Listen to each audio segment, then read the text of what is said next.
So hi! Welcome back to my YouTube channel, and for today's tutorial guys, ituturo ko sa inyo kung paano nga ba makakapag-loan sa ating Shopee. But first, please subscribe to my channel and don't forget to hit the subscribe button and the bell to notify you for my new updates. And if you want to learn more, just keep on watching and let's start. So ayan guys, para sa mga hindi pa nakakaalam, pwede na po tayong mag-borrow ng cash or mag-loan sa mismong Shopee app natin.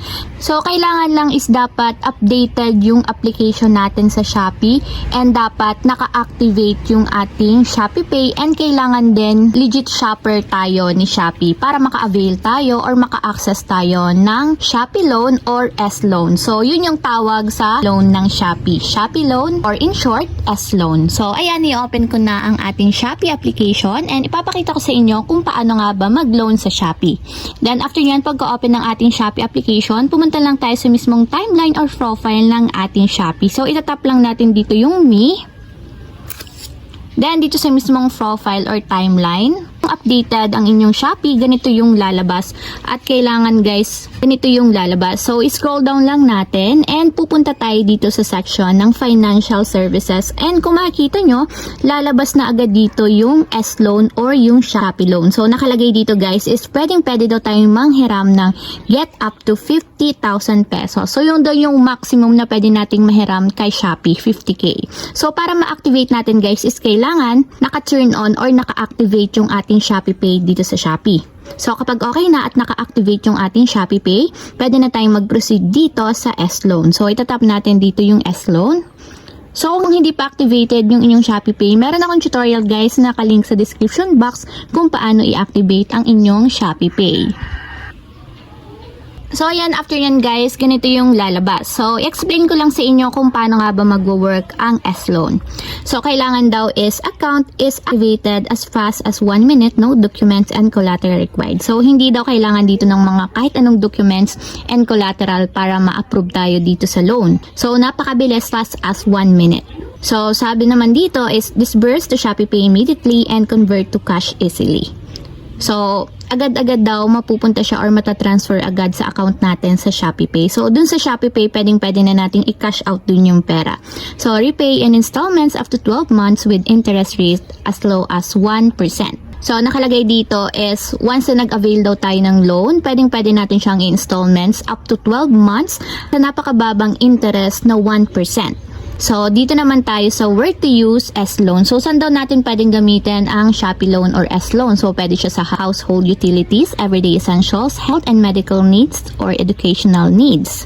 So, meron ditong mga user testimony. So, basahin nyo na lang kung gusto nyong mabasa yung mga testimony ng mga ibang nag-avail ng loan. So ayan guys, kung naiintindihan nyo na kung paano nga ba nag-work ang S-Loans at kung saan siya pwedeng gamitin, itap na natin dito yung activate now para ma-activate natin ang ating S-Loan.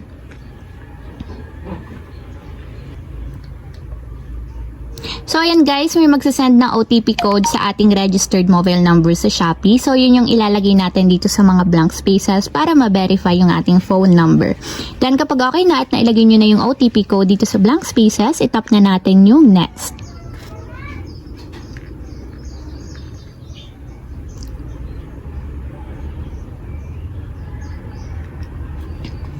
So ayan guys, once kasi na-activated yung inyong Shopee Pay, automatic malalagay na din dito or mare-reconnect yung inyong ID verification. So kung makikita nyo, nakalagay dito yung ID type na sinubmit ko at kung ano yung ID number niya.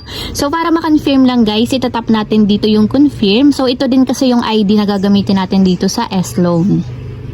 So ayan, double check nyo lang yung inyong personal information regarding sa gender, nationality, date of birth, place of birth, civil status, level of education, employment industry, monthly income or range, so permanent address, contact number. So ilalagay nyo lang dito yung mga wala pang nakalagay, pero kung may mga nakalagay naman na dito, i-double check nyo lang yung inyong personal information. So ayan, dito sa level of education is lalagyan ko lang since walang nakalagay dito. So, ayan. Mamili lang kayo ng level of education. So, scroll down ko na. So, ayan. Ilagay nyo yung inyong permanent address. Confirm lang natin yung ating address. So, kung may kailangan kayong baguhin dito guys regarding sa monthly range ng inyong income, so baguhin nyo. Depende sa inyo.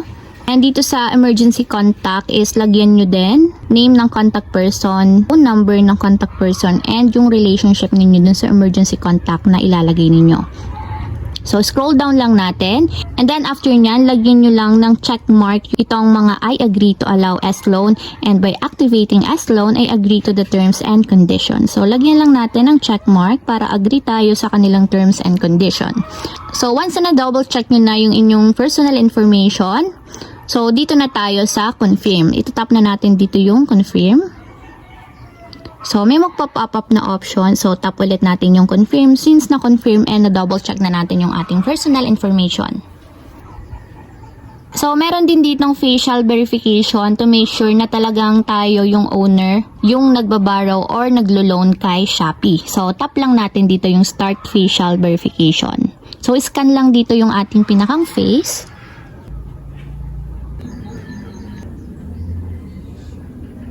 So, ayan guys, nakalagay dito is your application will be reviewed for 5 working days. So, maghihintay daw tayo guys ng feedback nila kung sakaling na-approve ba yung ating loan application within 5 working days or 5 banking days. So, hindi kasama dito guys ang weekends katulad ng Saturday and Sunday. So, ayan guys, after 2 days or after 2 banking days, ganito na yung lumabas dito sa aking S-loan. So, nakalagay dito is available credit limit 6,250. So, ito yung na-approve sa akin na credit limit na pwede kong mahiram as of now kay S-Loan or kay Shopee Loan. So, para ma-withdraw natin or para makuha natin itong credit limit na na-approve sa atin, ang gagawin lang natin is itatap natin yung withdraw loan. So, palaki ng palaki guys ang credit limit natin once na nakapag-pay tayo on time and wala tayong overdue. So, dito naman guys, ito na yung loan application natin. So, depende sa inyo kung magkano yung kukunin ninyo. Kasi since nga na-approve tayo sa 6,250, pwede natin kunin yung 6,250 or mas mababa pa doon. Pero ang minimum niya guys is 2,500 and maximum siya sa 6,250. So, mamimili lang tayo kung magkano yung kukunin natin sa pagitan ng 2,500 at 6,250. So, ang kukunin ko guys is 4,000. So, ilalagay nyo lang dito kung magkano yung gusto nyong kunin. So, nakikita nyo naman, 4K yung nilagay ko or 4,000. And dito naman sa tenure, mamimili kayo kung gaano katagal yung tenure na gusto nyong kunin. So, pwede siya sa 3 months and 6 months. So, ito yung pwede nating pagpilian. So, ilalagay ko siya guys sa 3 months. So, 3 months yung pipiliin ko. And then, after yan guys, dito sa baba, lalabas na yung pinakang summary or total na babayaran natin sa 3 months. So, ito guys yung nakalagay. Amount requested is 4,000. Admin fee is 40 pesos. So, may admin fee siya na 40 pesos. So, malilas siya sa ating 4,000. Kaya ang marireceive na lang natin na amount or pera is 3,960 since nga nilas na yung 40 pesos na admin fee.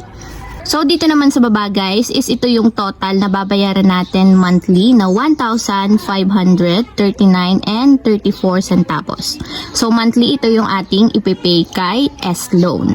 And nakalagay din dito guys na madidisperse yung ating pera sa Shopee Pay. So, kailangan talaga guys, meron muna tayong Shopee Pay bago tayo makapag S-Loan. So, ayan, kung okay na tayo, i-withdraw na natin yung loan natin na pera. So, tatap natin yung withdraw now. Then, after nyan, lagay nyo lang yung inyong Shopee Pay PIN. So, ayan guys, application result. Ito yung pinakang result ng ating application. So, your loan withdrawal is successful. The loan will be dispersed to your Shopee Pay within the next hour. So, nakalagay dito is successful daw yung pag-withdraw natin ng loan. And mapupunta na daw yung pera or madidisburse yung amount sa ating Shopee Pay sa loob ng ilang oras. Ito yung pinaka-information ng ating loan. So, ito yung ating loan ID. Madidisperse siya sa Shopee Pay. Amount requested is 4,000. Admin fee is 40 pesos. Loan tenure is for 3 months. Amount to be received is 3,960. At ang kanyang monthly repayment is 1,539.34. So, ang pagpipayment nga pala nito guys is, for example, nag-loan kayo today. Ang date niya is 25. So, by the next month, i-repay nyo siya, same date din. So, ibig sabihin, every 25 of the month ang pagre-repay ng ating loan sa Shopee Pay.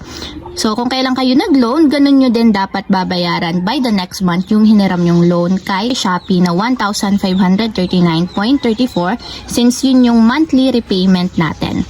So, ayan guys, mag-iintay lang tayo ng ilang oras and papasok na daw sa account natin yung ating winidraw na loan. So ayan guys, within a minutes lang, kung makikita nyo, pumasok na agad sa aking Shopee Pay account yung hiniram ko na 3,960. So kaya siya may sobra kasi nga may balance yung aking Shopee Pay na 4 pesos. So para naman ma-transfer natin yung pera natin dito sa Shopee Pay, depende sa inyo, pwede nyo siyang i-send money or bank transfer. So ayun lang guys, ganun lang kasimple kung paano nga ba mag-loan or manghiram ng pera sa Shopee. If you have a question, can you comment down below and don't forget to hit the subscribe button and the bell to notify you for my new updates. And thank you for watching. Living life, every day, late at night, not okay.